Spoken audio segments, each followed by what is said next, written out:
வணக்கம் நண்பர்களே, தமிழ் மண்பானை சமையல் சேனலுக்கு உங்களை அன்புடன் வரவேற்கிறோம்.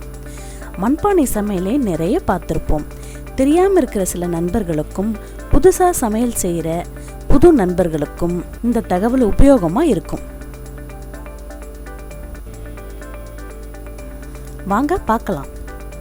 இந்த சமையலுக்கு நாங்கள் எல்லாம் புது மண்பானைகள் வாங்கியிருக்கோம். இதையெல்லாம் ஒரு பெரிய அன்னக்குடம் இல்லை பெரிய அண்டால தண்ணீர் நிரப்பி பானைகள் முழுகிற வரைக்கும் 2 நாள் தண்ணீரிலே விடவும். அதன் பிறகுதான் சமைக்கணும். அப்பதான் பானை வெடிக்காமலும் எண்ணெய் அதிகம் பிடிக்காமலும் இருக்கும். நாம் செய்யும் சமையலும் சுவையுடனும் சத்துடனும் இருக்கும்.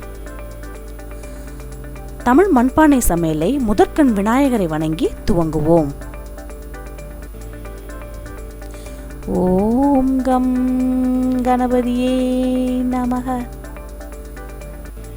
ஓம் கம் கணபதியே நமக.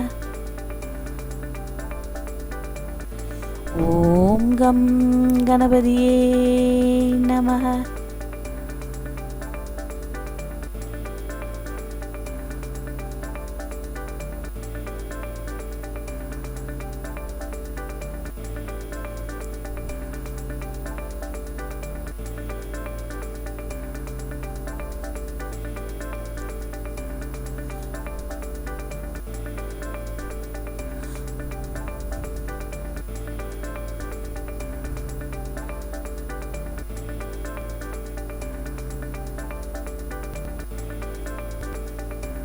மண்பாண்டத்தில் சமைப்போம், ஆரோக்கியத்தை கூட்டுவோம். வணக்கம்.